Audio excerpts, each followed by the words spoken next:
শেখ সাদি রহমাতুল্লাহি আলাইহি বলল, ও দুনিয়ার মানুষ গো, শুনিয়া লাও, আমি আংটি, এবার আমি ওই লাড্ডুটার দিকে তাকায় রইলাম, সে মজা করে খাইতেছে, একটু জিব্বাই দিলু, আর একটু যদি খাইতে পারতাম। এবার ধোকাবাজ আমারে ডাক দিয়ে বলল, বাবা লাড্ডু আমি মুখে দিলাম, এবার তোমার আংটিটা একটু জিব্বায় লাগাও, আংটিটা একটু জিব্বার ভিতরে দাও। বলে আমি আমার আংটিটাও একটু জিব্বায় লাগাইলাম। এবার ডাক দিয়ে বলে, কেমন লাগে? বলে না, মজা লাগে না। বলে এবার আংটি খুলিয়া দাও, লাড্ডুটা নিয়ে নাও। আমি লাড্ডু নিয়ে আংটি খুলিয়া দিয়া মায়ের কাছে গেলাম। আমার মা আমাকে উত্তম মাধ্যম দেওয়া শুরু করলো। বলে এই ঘটনা থেকে আমি শিখলাম, যদি আমি দুনিয়ার ধান্দায় পড়িয়া, দুনিয়ার লোভে পড়িয়া বেঈমান হইয়া কবরে যাই, আল্লাহ আমাকে ছাড়বে না। জোরে কোন ঠিক কিনা? বলেন, আমরা ঈমান আমল নিয়ে যেতে চাইনি? আসতে বলবেন না, জোরে বলেন চাইনি। একটু দিল দিয়ে অনুধাবন করেন। ইব্রাহিম আলাইহিস সালাম ডাক দেয়, মালিক আমি একটু দুইটা চোখ দিয়ে দেখতে চাই, আপনি কেমনে মরার পর জিন্দা করবেন, আমি একটু দেখতে চাই। আল্লাহ তাআলা বলেন, ও ইব্রাহিম, তবে কি তোমার বিশ্বাস হয় না? ওয়া ইয ক্বালা ইব্রাহিম রব্বি আরিনি কাইফা তুহয়িল মাউতা, রব্বি আরিনি, ও মালিক আপনি একটু আমারে দেখায়া দেন, কেমনে আপনি মরার পরে জিন্দা করবেন, কেমনে মরার পরে জীবিত করবেন। এ ভাই, এই ছোট ভাই, অসুবিধা আছে? কই যাও? আরে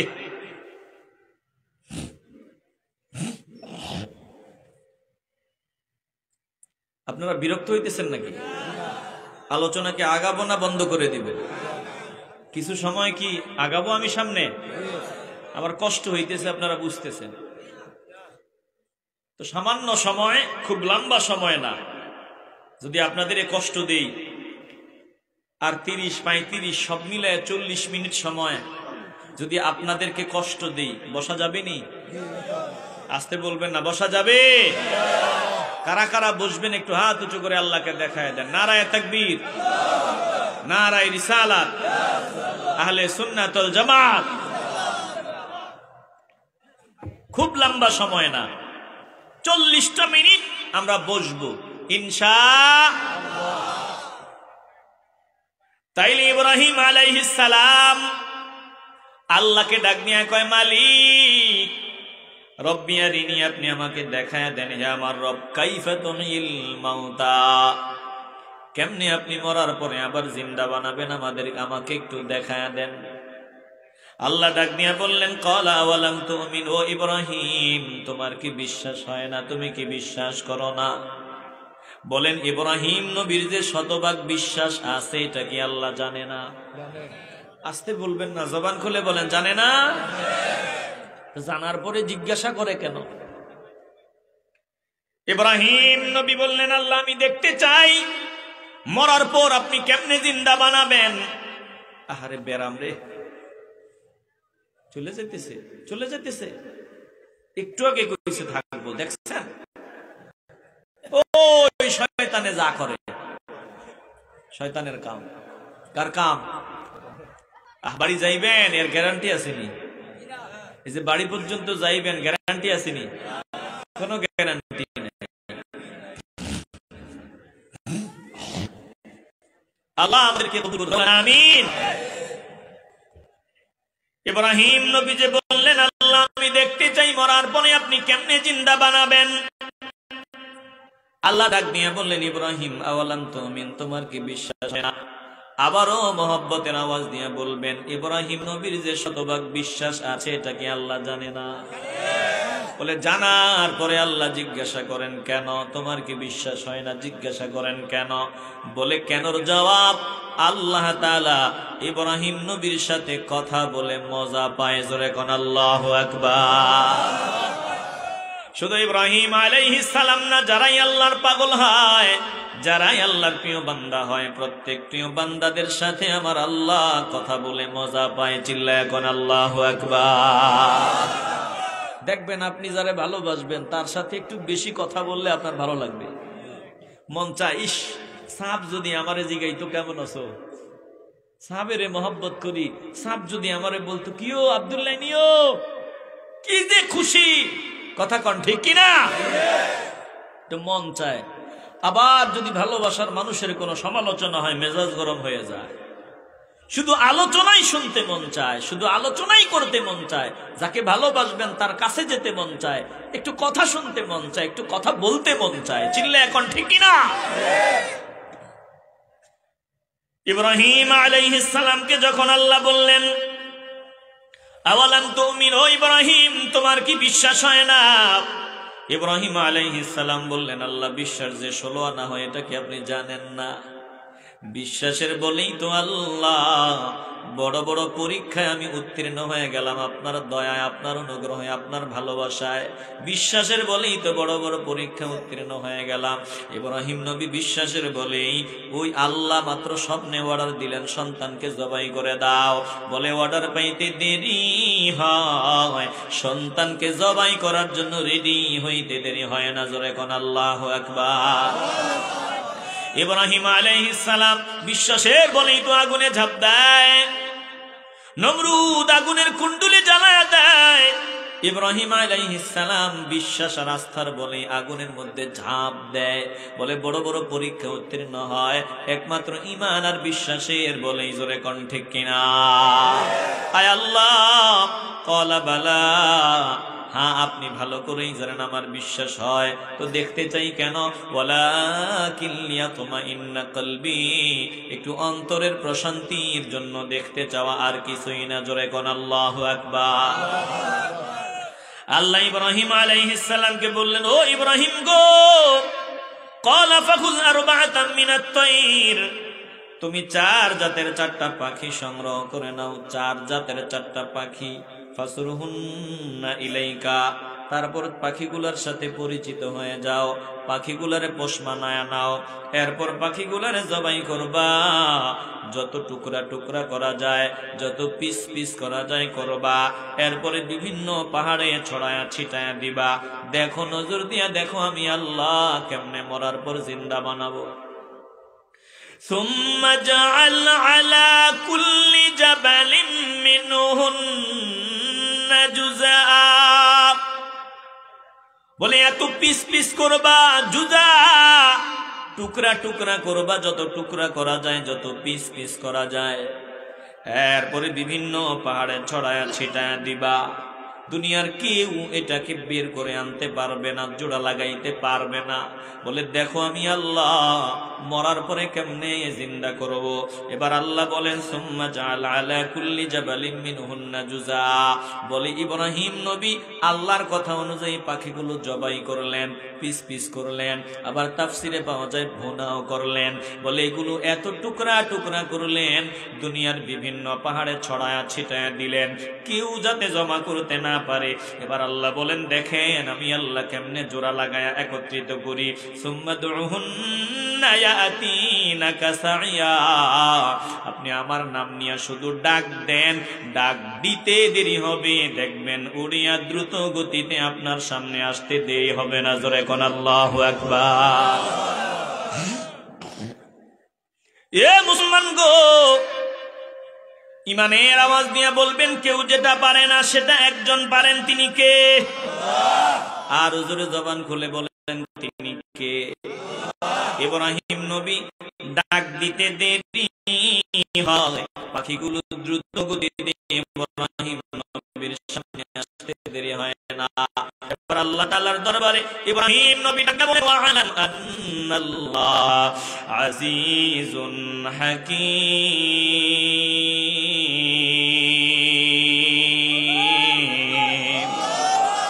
আয় আল্লাহ আমি আগ থেকেই জানি, আমি আগ থেকেই জানি আপনি পরাক্রমশালী, আপনি প্রজ্ঞাময়, আপনি পারেন না এমন কিছুই নাই। এ মুসলমান নবীন আশিকের দল, সামান্য কিছুদিনের জন্য জমিনে আসলাম, এই জমিন থেকে আমরা বিদায় নিব মৃত্যুর মাধ্যমে।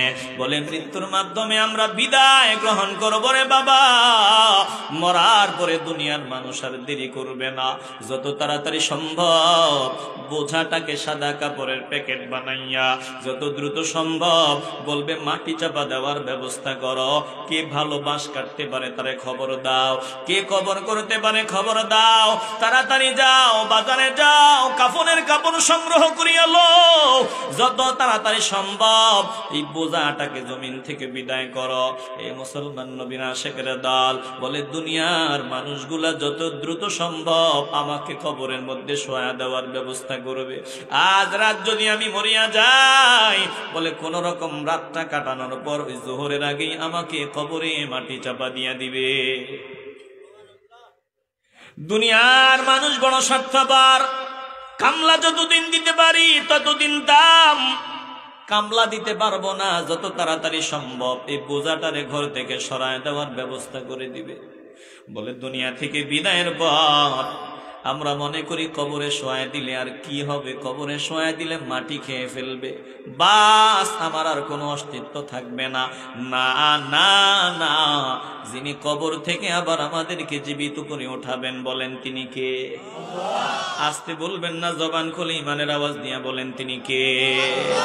মিনহা খালাকনাকুম ওয়া ফিহা নুঈদুকুম ওয়া মিনহা নুখরিজুকুম তারাতান উখরা। একটু পড়েন না, কলজা থেকে মাওলার কালাম পড়েন। মিনহা খালাকনাকুম ওয়া ফিহা নুঈদুকুম ওয়া মিনহা নুখরিজুকুম তারাতান উখরা। এই মাটি থেকে আল্লাহ আমাদেরকে বানাইলেন, পুনরায় মাটির ভিতরে আল্লাহ ফিরায় নিবেন, আবার পুনরায় মাটির ভিতর থেকে আমরা যেমন ছিলাম তেমন করে হাসরের ময়দানে আল্লাহ আমাদেরকে দাঁড় করাবেন। বলে কবরে শোয়া দেওয়ার পর আল্লাহ নবী রাহমাতুল লিল আলামিন থেকে হাদিস, আবু দাউদ শরীফে হাদিস, মুসনাদে আহমদেও হাদিসটা আছে, একটু দিল দিয়ে অনুধাবন করিয়া লন। বারা ইবনে আযিব থেকে বর্ণিত, তিনি আল্লাহর নবী থেকে বর্ণনা করেছেন, আল্লাহর নবী বলেন যখন বান্দাকে কবরে শোয়া দেওয়া হয়, দুনিয়ার মানুষ মিলিয়ে যখন বান্দাকে কবরে শোয়া দেওয়া হয়, কবরে শোয়া দেওয়ার পর ওয়ায়াতিহি মালাকান, বলে মানুষগুলা বান্দাকে কবরে শোয়াইয়া মাটি চাপা দিয়া যখন একে একে বিদায় হয়, 40 কদম চলে যাওয়ার পরে বান্দার কবরে দুইজন ফেরেশতার আগমন হয়। ফায়ুজলিসানিহি ফায়াকুলানি লাহু মান রাব্বুকা, বলে ফেরেশতারা বান্দাকে কবরে উঠায়া বসান, বান্দার রূহটা কবরে আনা হয়, বান্দাকে জিজ্ঞাসা করা হয়, রে বান্দা জমিনে তোরা ছিলি, এবার বল তোদের রব কে, তোর রব কে? বান্দাকে যখন প্রশ্ন করা হয়, বান্দা যদি ঈমানওয়ালা হয়, ঈমান নিয়া যদি বান্দা জমিন থেকে বিদায় হয়, মান রাব্বুকা, তোমার রব কে? বান্দাকে জিজ্ঞাসা করতে দেরি হয়, বান্দা জবাব দিতে দেরি হয় না। ফায়াকুলু রব্বি আল্লাহ, বান্দা সাথে সাথে জবাব দেয় আমার রব একজন, বলেন তিনি কে? আসতে বলবেন না, জবান খুলে বলেন তিনি কে? মনে করছেন কি মুখস্থ করে যাব, কবরে জবাব দিয়ে দিব, নামাজ লাগবে না, রোজা লাগবে না? না না না, মুখস্থর বিষয় না রে বাবা। বলে আমার রব আল্লাহ, এই কথা যারা জমিনে বলতো, এরপরে ইস্তেকামত ছিল, এ কথার উপর অটল বিচল ছিল, ফজরের সময় বান্দা ঘুম থেকে জাগ্রত হইয়া ফজরের নামাজটা আদায় করেছে, যোহর আসর মাগরিব ইশা বান্দা আদায় করেছে, 5 ওয়াক্ত নামাজ আদায় করেছে, হক হালাল মতে জিন্দেগি কাটাইছে, আমার নবীর তরিকা অনুযায়ী জিন্দেগি কাটাইছে, ওই বান্দাই কবরে সুয়ালের জবাব দিতে পারবে। বলেন আমরা জিন্দেগিটা নবীর আদর্শের ভিতরে কাটায়া কবরে জবাব দিতে চাই কি চাই না? কবুল করার মালিক আমার আল্লাহ। একটু কলজা থেকে মহব্বতে বলবেন, আমরা নবীর তরিকায় চলিয়া কবরে গিয়া সুয়ালের জবাব দিতে চাই কি চাই না? বান্দাকে এবার ফেরেশতা জিজ্ঞাসা করবে, ও বান্দা বল বল বল, ফায়াকুলানি লাহু মা দীনুকা, তোর দিন কি? কোন দিন অনুযায়ী জমিনে চলেছিল বান্দা? বান্দার দিন কি জিজ্ঞাসা করতে দেরি হবে, বান্দা জবাব দিতে দেরি হবে না। বান্দা বলবে ফায়াকুলু দীনিয়াল ইসলাম, আমার দিন ইসলাম। এবার বান্দাকে বলা হবে ফায়াকুলানি লাহু মা হাদার রাজুলুল্লাযী বুইসা ফীকুম, ও বান্দা বল বল বল, এই ব্যক্তি যিনি তোমাদের মাঝে প্রেরিত হয়েছিলেন ইনি কে? বলে আমার নবীর দিকে ইশারা দিয়া বান্দাকে বলা হবে বল বল বল, ইনি কে? বলে নবীর দিকে ইশারা দিতে দেরি হবে গো, আল্লাহর নবী রাহমাতুল লিল আলামিনের চেহারা দেখতে বান্দার দেরি হবে না। বান্দা আল্লাহর নবীর চেহারার দিকে ডাক দিয়া বলবে ইনি তো তিনি, জমিনে যার পাগল আমি ছিলাম, জমিনে জিনার সুন্নাত মতো জিন্দেগি কাটাইতাম, জমিনে যার আদর্শ অনুযায়ী চলতে গিয়া কত মানুষের বাজে কথার সম্মুখীন হয়েছিলাম। বান্দা বলবে ক্বালা ফায়াকুলু হুয়া রাসূলুল্লাহ সাল্লাল্লাহু আলাইহি ওয়াসাল্লাম, ইনি তিনি আল্লাহর রাসূল, জমিনে আমি তিনার আনুগত্য করে চলেছিলাম। জোরে কোন আল্লাহু আকবার। বান্দার কবরটা হবে আনন্দের, বান্দার কবরটা এত আনন্দের হবে কারণ নবীর দিদার জমিনে কত চেয়েছিল, নবীর দিদার পায় নাই। এখন কবরে বান্দা আল্লাহর নবীর দিদার পেয়ে ধন্য হয়ে গেল, নবীরে চিনিয়া নিল। বলে কবরে নবীরে চিনতে পারবে যারা, তারা কপালওয়ালা, যারা কবরে নবীরে চিনবে না তারা কপাল পোড়া। এ মুসলমান একটু দিল থেকে মহব্বতের আওয়াজ নিয়ে বলবেন আমরা কবরে নবীকে চিনে নিতে চাই কি চাই না? আসতে বলবেন না, জবান খুলে বলেন চাই কি চাই না? জীবনে হবে কি আপনার দিদার ইয়া রাসূলুল্লাহ, এই আশায় রয়েছি আমি গুনাহগার ইয়া রাসূলুল্লাহ। একটু বলেন না ইয়া রাসূলুল্লাহ, মহব্বতে বলেন না ইয়া রাসূলুল্লাহ। জীবনে হবে কি আপনার দিদার ইয়া রাসূলুল্লাহ, এই আশায় রয়েছি আমি গুনাহগার ইয়া রাসূল। জাহানের যেদিকে তাকাই দরদি আর তো কেহ নাই, দরদি আর তো কেহ নাই। জাহানের যেদিকে তাকাই দরদি আর তো কেহ নাই, দরদি আর তো কেহ নাই। আপনি যে গুনাহগারেরই ভরসা, আপনি যে গুনাহগারেরই ভরসা ইয়া রাসূলুল্লাহ। জীবনে হবে কি আপনার দিদার ইয়া রাসূলুল্লাহ, এই আশায় রয়েছি আমি গুনাহগার ইয়া রাসূলুল্লাহ। চিল্লায়া বলেন ইয়া রাসূলুল্লাহ। ইয়া রাসূলুল্লাহর পক্ষে না বিপক্ষে আপনারা বলেন? তাহলে মহব্বতে বলেন ইয়া রাসূলুল্লাহ। আপনাকে পেয়েছেন যিনি, আল্লাহকে পেয়েছেন তিনি, আপনাকে পেয়েছেন যিনি, আল্লাহকে পেয়েছেন তিনি। আপনি যে দুনো আলমের সরদার, আপনি যে দুনো আলমের সরদার ইয়া রাসূলুল্লাহ। জীবনে হবে কি আপনার দিদার